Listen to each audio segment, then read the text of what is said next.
I got my Dodge Challenger, it's coming. I would like to own one though. It's very smooth. I've never had a car that could turn so smooth and just move the way it does. It's really nice on the inside. It turns really nicely. Really nice. It's the top car going right now. Everybody wants one.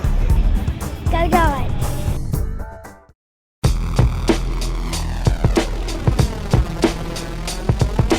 I'm Tony Santanicola, better known as Tony Cola, one of the engine managers here at Chip Ganassi Racing. Every team has basically 3 engines. You have an engine in your primary car, a fresh race engine in your backup car, and a fresh backup in the truck.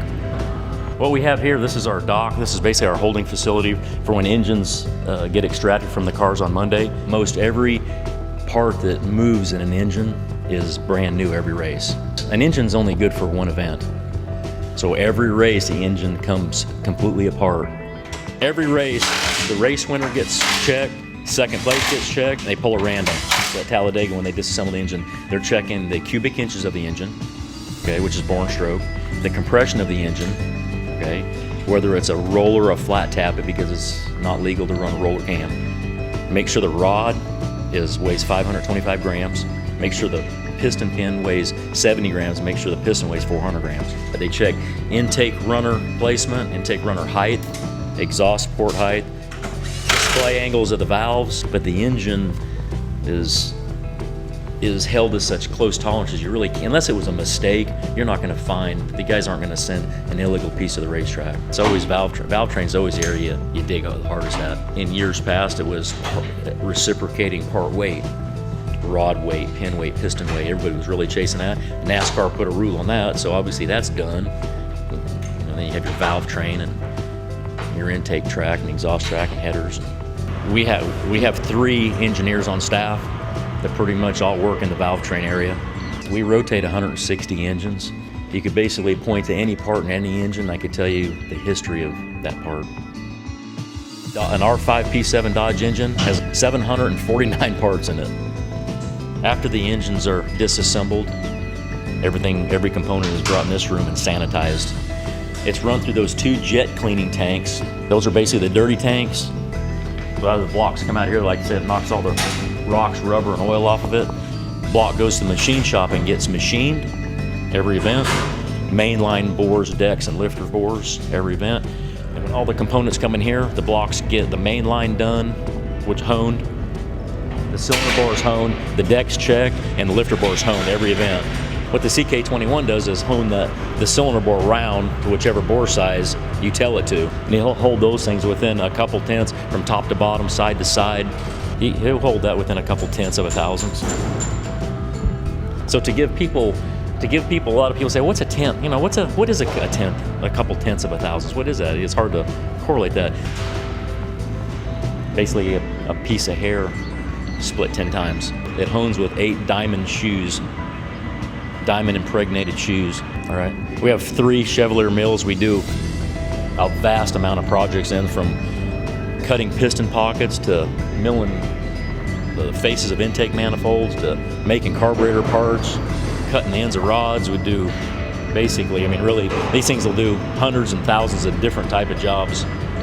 These blocks here have been disassembled, jet washed, machined, and these are all getting ready to go get sonic clean in the sonic washers. It gets running one of these 2 sonic cleaners. These are called a sonic cleaning machine, which what these do is heat the solution and clean the block with sound waves.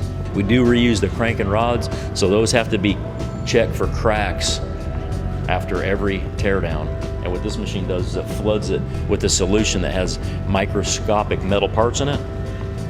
You magnetize the part, it sucks those pieces of metal down. If there is a crack, sucks down the crack, and you look at it under black light, and all those particles will line up in the crack and it just reveals itself. After every part is machined, it's all brought in here. What this is a holding room.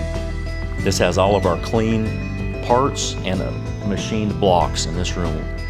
These things are all in different stages of assembly, from a bare block to a complete short block to one that's got a crankshaft in it. They're all different stages. But this is our clean holding room. Any debris again, we're talking about the tenths of thousands, the tolerances we hold. Any piece of debris, a normal piece of dirt is 2 thousandths in diameter. So when you have things that are within 2/10 in clearance, one piece of dirt causes a severe amount of damage. Okay, so after everything's machined and put in the holding room, as I said, as the assembler finishes his current project, goes in and gets the next engine, and every one of these cubicles is an assembler. There's 10 cubicles, there's 10 assemblers. Some working on cup engines, some working on test engines, some working on R&D engines, some working on nationwide engines. Each cubicle is one assembler, has all the tools necessary to assemble one R5P7 fire-breathing Dodge engine. After every engine is put back together and assembled, everyone's brought back here and run on what's called an engine dynamometer. And what we do here is we're checking to see basically if the engine is healthy. This engine thinks it's in the car when it's running here. It's fully loaded, wide open throttle, making max horsepower and torque. All the sensors basically are in the stand, and the dyno operator monitors it on the screen right here. He's actually looking at 15 different channels. Every engine gets dynoed twice. Once on the water brake, which those are water brake dynos, and once on the inertia dyno. This is an inertia dyno. Okay, so after the engine comes off the engine dyno, it's dressed, which means putting the clutch bell housing flywheel on. It's installed in the race car, and it comes into this room, which this is the chassis dyno room, for the final stages of verification that everything's okay, which we check on here. This will actually run the car through every gear, just like it is on the racetrack, and run 200 miles an hour on those big drums. And they're checking things as far as making sure the clutch works properly, the drive shaft, it doesn't have any vibrations in it, the rear end doesn't have any vibrations in it, wheel bearings, and again to check the horsepower of the engine, horsepower and torque, to make sure that it's up to standards before we load it in the truck. But we work very closely with the Dodge engineers. I mean, they're great people to work with. They do honestly, those guys will do anything in their power to help us with any project we want to do.